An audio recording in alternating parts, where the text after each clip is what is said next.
gue buka mata, gue ngeliat kayak seperti ada orang berpakaian Belanda. Runan, gitu. Gue nengok lagi, nggak ada. Gue ikutin arah suara, ternyata arah suara ada di kuburan Belanda.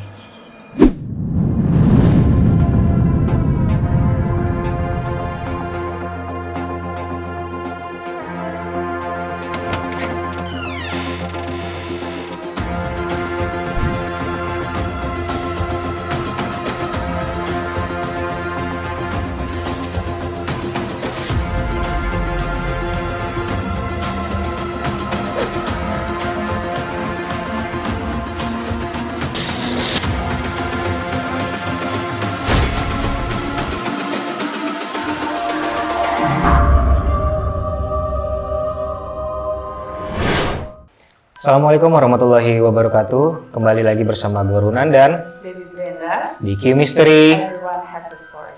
Pada malam hari ini jam hampir setengah 11 malam ya, saya berada di tempat dimana nggak jauh dari lokasi saya mengalami kejadian, yaitu di kota Bogor. Dan kebetulan di sini juga ada asli Bogor juga ya.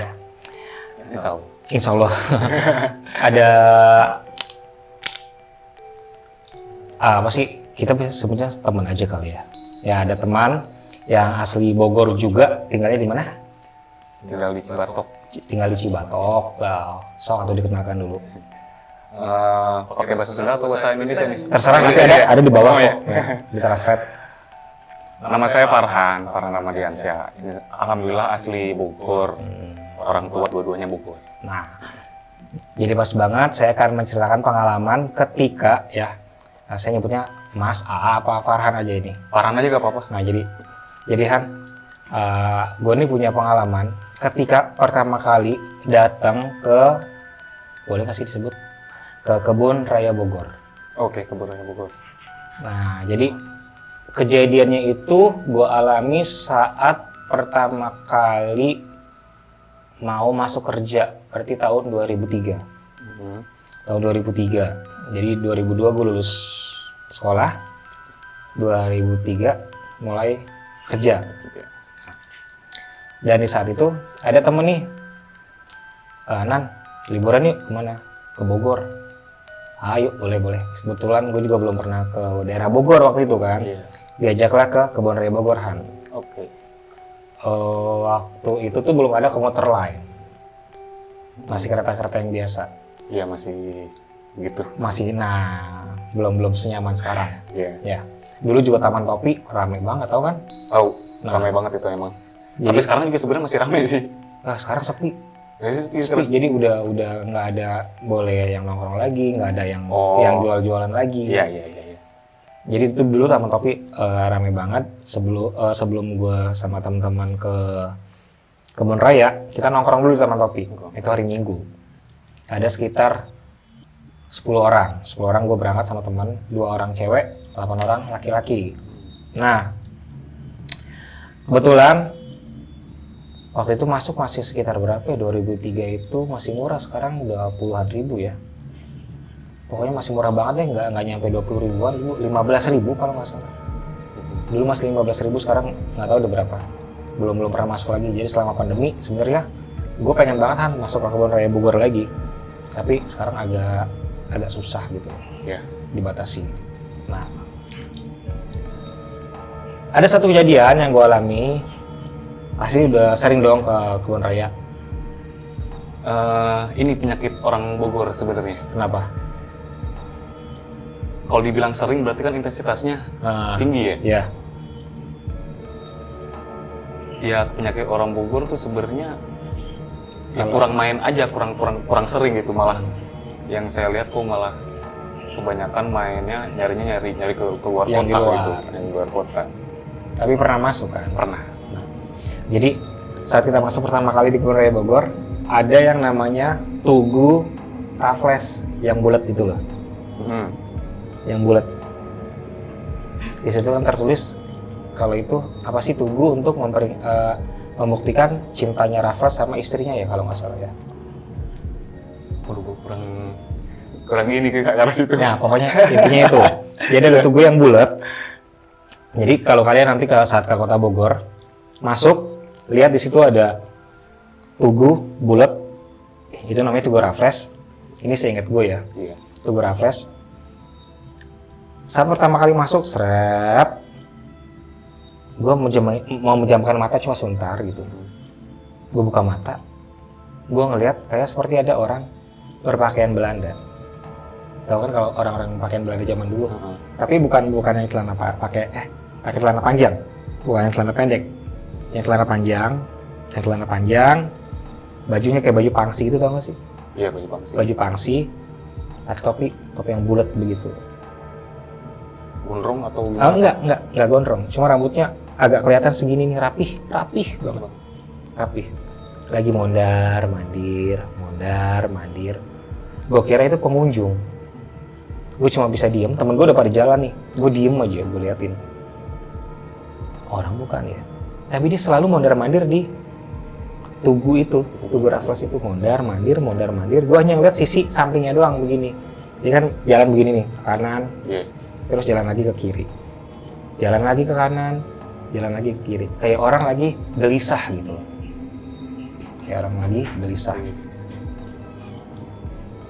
Akhirnya temen gue manggil, Nan, ngapain diem aja? Gue nengok teman gue begini. Posisi temen gue udah di sebelah sana nih.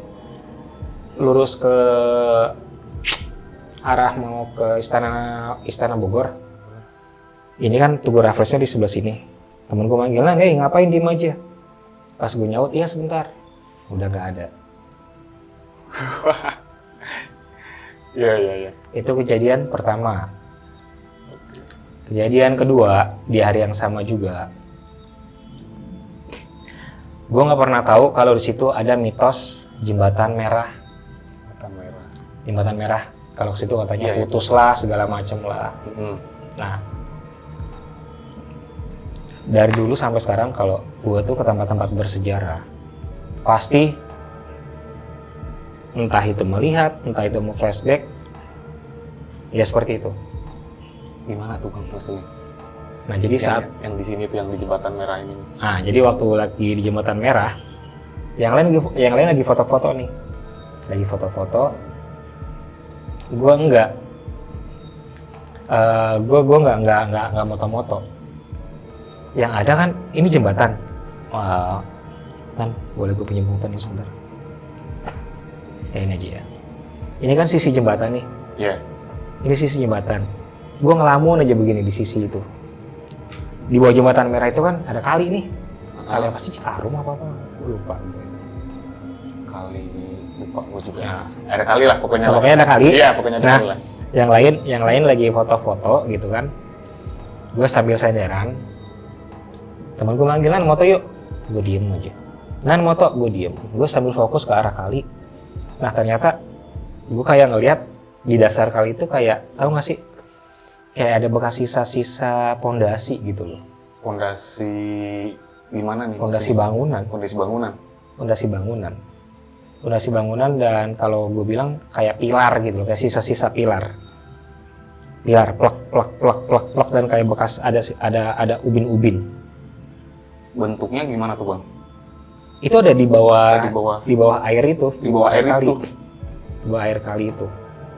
Nah, ini nanti kejadiannya bakal itu di bawah kali itu apa? Setelah pulang gue baru tahu. Nah, itu bakal gue ceritain. Oke. Itu kejadian kedua. Gue ngeliat kayak ada pilar-pilar di bawah kali. Kejadian ketiga, waktu gue lagi di taman apa, gue lupa tuh, yang tamannya luas banget. Tamannya luas, yang tampak padang rumput itu. Gue duduk, tiba-tiba kayak ada yang manggil gitu. Cewek. Gimana manggil Bang? Suaranya lembut banget, Runan gitu. Gue kan nengok, gue cari. Teman gue yang 2 orang cewek kan? Iya. Lo manggil gue. Enggak. Runan gitu gue. Gue nengok lagi. Nggak ada. Akhirnya gue cuma, udah nggak apa-apa lah. Cuma manggil 2. Pulang tuh. Tapi waktu itu lu nggak sih bang kalau itu tuh bukan orang gitu loh atau gimana sih gitu? Gue nggak peduli.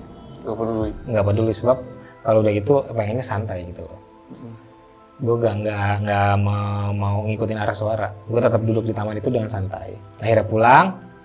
Pas saat gue pulang, gue penasaran nih. Kok gue ngeliat kayak pilar, kayak ada sisa-sisa ubin gitu loh. Tahu kan kalau pilar nih, plek-plekan gitu di bawah sungai itu. Setelah gue searching, ternyata ya itu di bawah sungai itu, Bogor itu kan termasuk ke dalam tataran Sunda ya. Itu bagian dari, ini maaf kalau salah, bagian dari serpihan-serpihan kerajaan Pajajaran ternyata. Bang bisa kata begitu dari mana nih? Dari sudut pandang mana nih bang? Waktu gue searching gue penasaran kan, sebab waktu itu gue nggak tahu ini sebenarnya apa di bawah kali ini. Gue mau nge-flashback agak sedikit males gitu kan. Akhirnya gue cari, gue baca, pas gue baca sejarah kerajaan Pajajaran.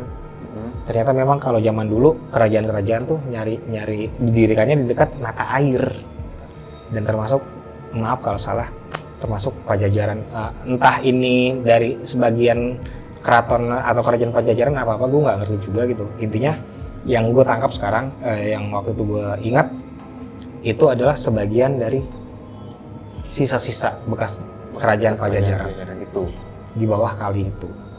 Oke. Tapi kalau orang lain nggak ya gue nggak ngerti juga ya. Mungkin kalau orang lain mungkin nggak akan ngelihat. Cuma gue begini setengah ngelamun ya itu ngelihat kayak ada pilar-pilar gitu, pilar terus ada sisa-sisa keramik. Pas gue sadar lagi udah air semua. Kejadian kedua, waktu itu memang gue lagi iseng bete kan, waktu itu rame-ramean. Sekarang udah tahu nih, naik kereta turun di stasiun Bogor, naik angkot langsung pintu, sendirian. Ngelihat lagi sosok si laki-laki Belanda itu masih dengan posisi yang sama, mondar mandir gitu. Posisi yang sama, pakaian yang sama, gaya semuanya sama pokoknya. Semua sama. Itu setelah kedua kalinya ke Bogor ya, karena memang pertama kali datang tertarik, akhirnya pengen lagi gitu karena adem. Itu kira-kira di tahun berapa bang waktu itu lu ke Bogor itu tuh yang kedua? 2005-an.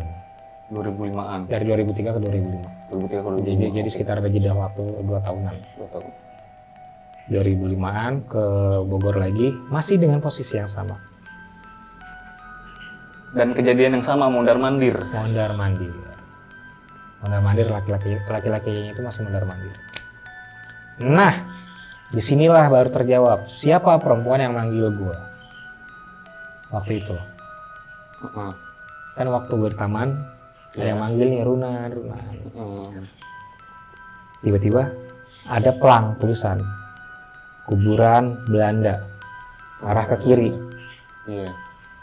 Gue baru tahu tuh kalau di Kebun Raya ada kuburan Belanda gitu kan.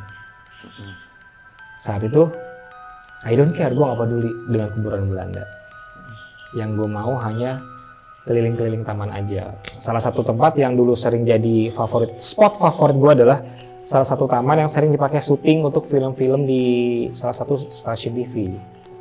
Ada tuh namanya taman apa, gue lupa sekarang udah agak berubah sih tamannya ya. Tapi dulu bagus banget dan sering dipakai untuk semua stasiun TV syuting di situ. Itu kalau boleh tahu lokasinya itu di mananya sih bang kuburan itu tuh?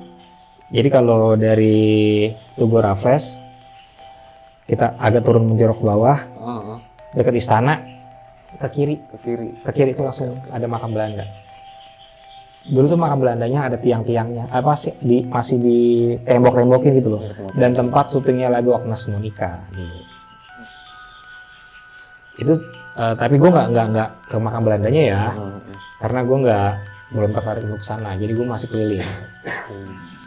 Kejadian yang sama, ngelihat si laki-laki Belanda itu lagi.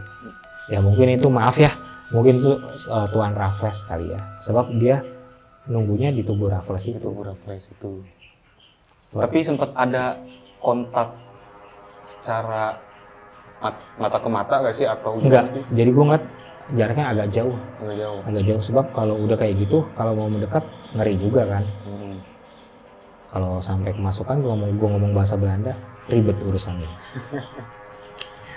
Kejadian kedua hanya ngelihat si laki-laki ini. Kejadian ketiga di tahun berapa gue lupa gitu. Masih ngelihat si sosok itu lagi. Si yang cowok itu lagi. Gue duduk di taman yang luas itu lagi yang di padang rumput. Dipanggil lagi. Runan. Gitu. 3 kali itu? 3 kali. Karena gue sendirian, gue ikutin lah arah suara. Karena waktu itu gue lagi rame-rame. Gue ikutin arah suara. Ternyata arah suara ada di kuburan Belanda. Oke. Saat menuju ke kuburan Belanda, ada anak kecil lari-lari nih, pakai baju khas apa sih?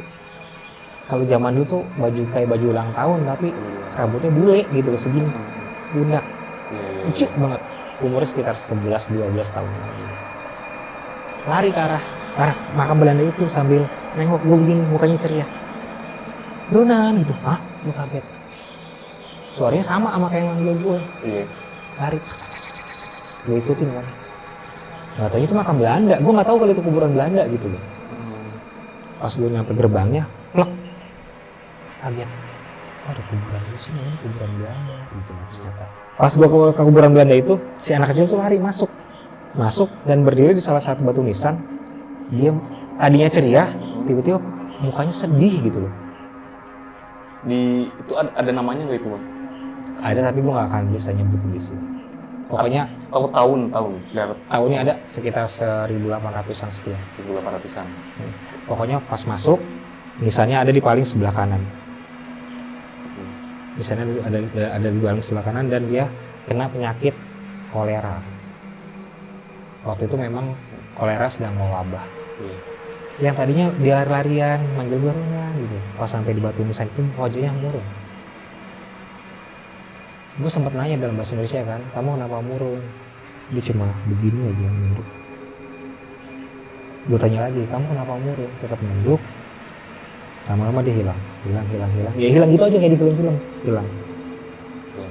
Giar hilang. Nggak ngelayang tiba-tiba nggak. Hilang begitu aja. Hilang begitu aja. Kejadian selanjutnya, gue nggak tahu juga nih kalau di kebun raya ada yang namanya pohon jodoh. Ternyata pohon jodoh itu pohon beringin.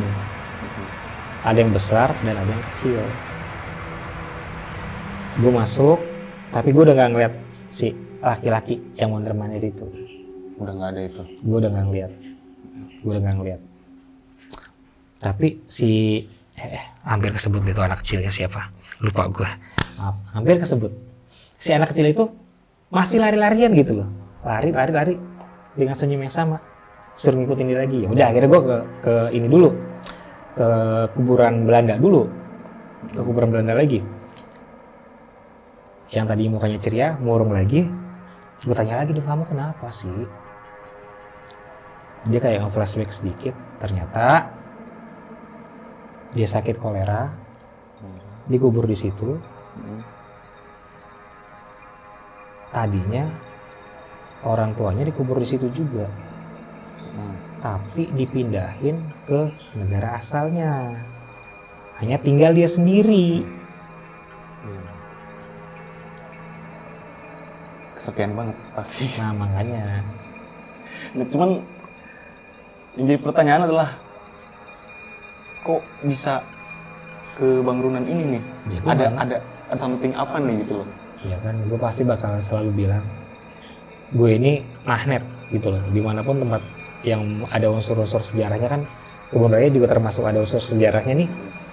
Karena istana negara presiden yang di Bogor juga ada unsur sejarahnya juga kan.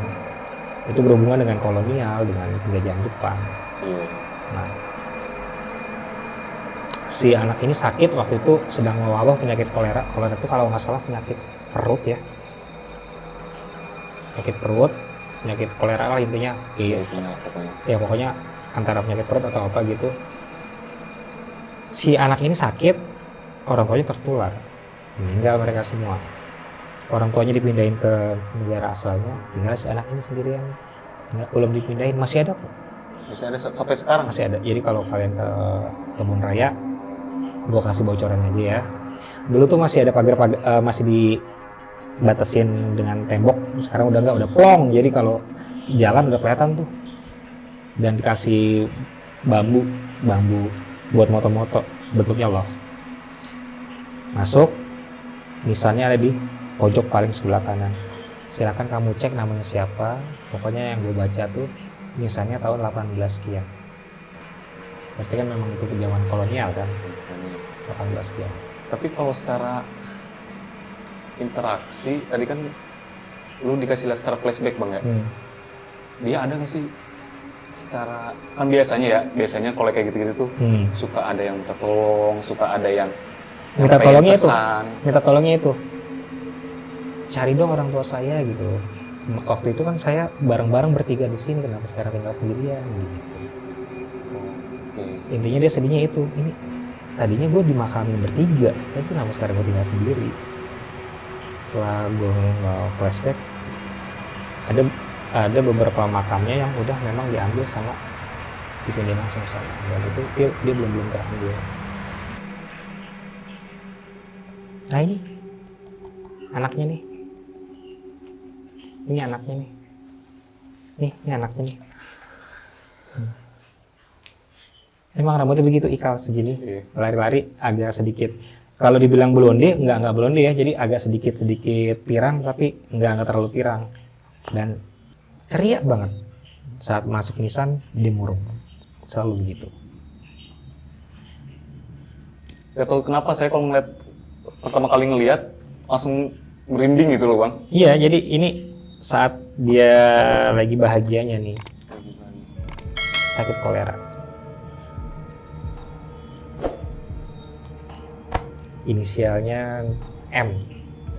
Jadi kalau kalian ke kebun raya, makanya mampir, orang Bogor nggak tahu.